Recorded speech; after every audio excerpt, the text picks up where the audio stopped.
வணக்கம். தாய்நாடு செய்திகளுடன் நான் நிரோஷன். யாழ்ப்பாணம் தேர்தல் மாவட்டத்தில் இருந்து தமிழ் மக்களால் தேர்ந்தெடுக்கப்பட்டு இப்போது தமிழ் அரசியலில் அதிகம் குரல் கொடுக்கும் அர்ஜுனா எம்பி முன்னாள் ஜனாதிபதி ரணில் விக்ரமசிங்கவின் கைது தொடர்பாக இலங்கையின் முன்னாள் முக்கிய அரசியல்வாதிகள், மாலைத்தீவின் முன்னாள் ஜனாதிபதி, கடந்த காலங்களில் இலங்கை அரசுக்கும் புலிகளுக்கும் இடையில் இடம்பெற்ற யுத்தத்தில் சமாதான தூதுவராக செயல்பட்டு எரிக் சொல்ஹெய்ம் போன்ற முக்கியமான பலர் தங்கள் கருத்துக்களை வெளியிட்டு வருகின்றார்கள் என்று தெரிவித்திருந்தார்.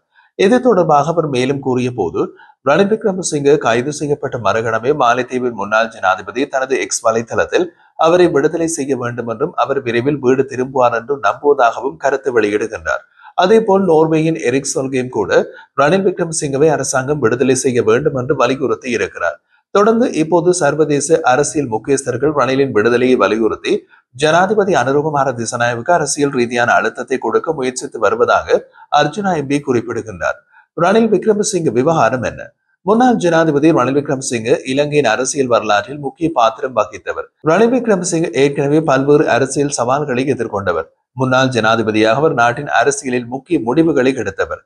ஆனால் சமீபத்திய சூழ்நிலை அவருக்கு அரசியல் நிலைத்தன்மைக்கு புதிய சவால்களை உருவாக்கியுள்ளது. சில அரசியல் விமர்சகர்கள் அவரை டீல் அரசியல் என்றும் சூழ்ச்சியில் முன்னிலை வகிப்பவர் என்றும் குறிப்பிடுகின்றார்கள். சமீபத்திய நிகழ்வுகளில் அவர் தனிப்பட்ட வெளிநாட்டு பயணத்திற்காக அரச நிதியை தவறாக பயன்படுத்தியதாகவும் அதற்காக வர்த்தகம் மற்றும் நிதியியல் விதிகளை மீறியதாகவும் குற்றச்சாட்டுகள் எழுந்தன. இதனால் ரணில் விக்ரமசிங்கே கடந்த வெள்ளிக்கிழமை கைது செய்யப்பட்ட நிலையில் இந்த சம்பவம் நாட்டின் அரசியல் சூழ்நிலையில் மேலும் பரபரப்பானதாகவும் பதட்டமானதாகவும் மாற்றியுள்ளது. தொடர்ந்து ரணில் விக்ரமசிங்கே கடந்த ஆகஸ்ட் 26 வரை விளக்கமறியலில் வைக்கப்பட்ட நிலையிலேயே திடீர் உடல்நலக்குறைவால் பாதிக்கப்பட்டு சிறைச்சாலை வைத்தியசாலையில் அனுமதிக்கப்பட்டு பின்னர் மேலதிக சிகிச்சைக்காக கொழும்பு தேசிய வைத்தியசாலையில் அனுமதிக்கப்பட்டு தீவிர சிகிச்சை பிரிவில் சிகிச்சை பெற்று வருகின்றார். கொழும்பு தேசிய வைத்தியசாலையின் பதில் இயக்குனர் வைத்தியர் பிரதீப் பிச்சசிங்க தெரிவித்த போது, ரணில் விக்ரமசிங்கே திருப்திகரமான நிலைக்கு முன்னேறி வருவதோடு மற்றும் சிறப்பு வைத்தியர்கள் தொடர்ந்தும் அவரது உடல்நிலை தொடர்பாக கண்காணிப்பில் இருக்கின்றார்கள் என்றார். தனிப்பட்ட வெளிநாட்டு பயணத்தில் அரசு நிதியை தவறாக பயன்படுத்திய குற்றச்சாட்டின் அடிப்படையில் அவர் நீதிமன்றத்தில் முன்னிலை ஆவதற்கு தகுதியுள்ளவரா என்பதை தீர்மானிக்க சிறப்பு வைத்தியர்கள் ஆலோசனை வழங்குகின்றனர். முன்னாள் ஜனாதிபதி ரணில் விக்ரமசிங்கே கைது சம்பவம் அவரது அரசியல் வாழ்க்கையில் முக்கிய மோதல் மற்றும் சட்டப்பூர்வ சவாலாக அமைந்துள்ளது. உடல்நிலை கவனத்தை வைத்து நீதிமன்றம் மற்றும் பாதுகாப்பு அமைச்சுகள் தொடர்ந்தும் நடவடிக்கை எடுத்து வருகின்றனர். சமூக ஊடகங்களில் பரவும் தகவல்கள் மற்றும் அரசியல் பின்னணிகள் இந்த சம்பவத்தின் சிக்கலையும் அதனால் ஏற்படும் தேசிய கவலையினையும் காட்டுகின்றன. அதன்படி அவரது வழக்கு மீண்டும் ஆகஸ்ட் 26 கொழும்பு கோட்டை நீதிவான் நீதிமன்றத்தில் விசாரணைக்கு வருகிறது. அர்ஜுனா எம்பி கூறிய போது, அமெரிக்க முக்கியஸ்தர் ஒருவர் திங்கட்கிழமை மாலை ஜனாதிபதியை இந்த விடயம் தொடர்பாக சந்தித்து சில்லறை வழக்குகளில் அவரை கைது செய்வதை காரணம் காட்டி விடுதலை செய்ய வேண்டும் என்று அழுத்தத்தை வழங்க உள்ளதாக முன்னர் தகவல்கள் வெளியாகி இருந்ததை சுட்டிக்காட்டியிருந்தார். அதே நேரம் இடையில் அர்ஜுனா எம்பி தமிழ் மக்களுடைய இனத்திற்கான போராட்டத்தை சிதைத்து ஒழித்ததில் ரணில் விக்ரமசிங்கவின் பங்கு முக்கியமானது என்று குறிப்பிட்டிருந்தார். அதேபோல் நோர்வேயின் பிரதிநிதியாக புலிகளுக்கும் அரசாங்கத்திற்கும் இடையில் சமாதான பேச்சுவார்த்தைகளை முன்னெடுத்த எரிக் சொல்கேம் கூட தமிழ் மக்களுடைய போராட்டம் சிதைந்து போவதற்கும் சிதைக்கப்பட்டதற்கும் மிக முக்கிய காரணம் என்ற குற்றச்சாட்டையும் அர்ஜுனா எம்பி முன்வைத்திருந்தார்.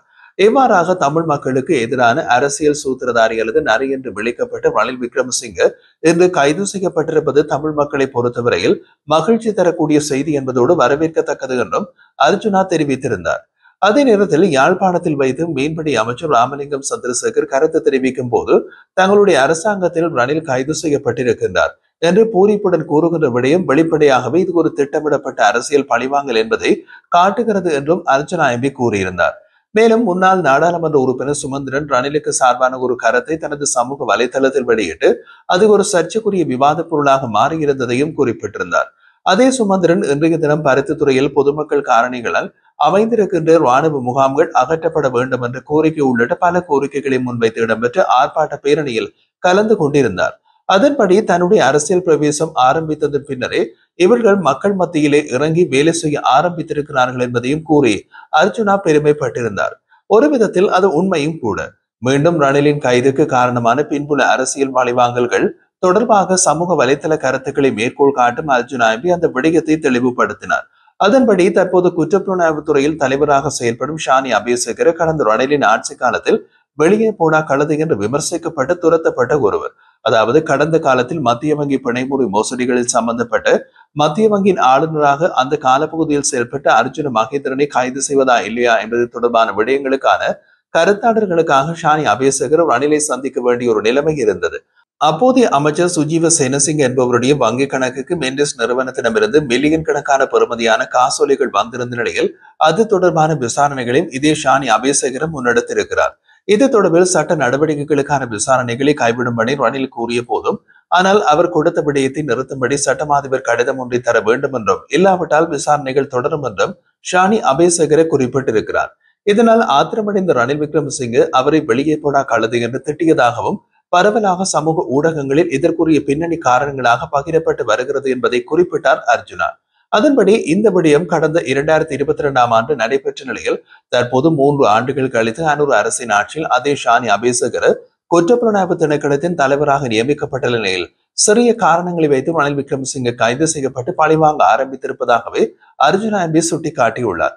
இந்த கைது விடயத்தில் அரசாங்கம் என்ன சொல்கிறது?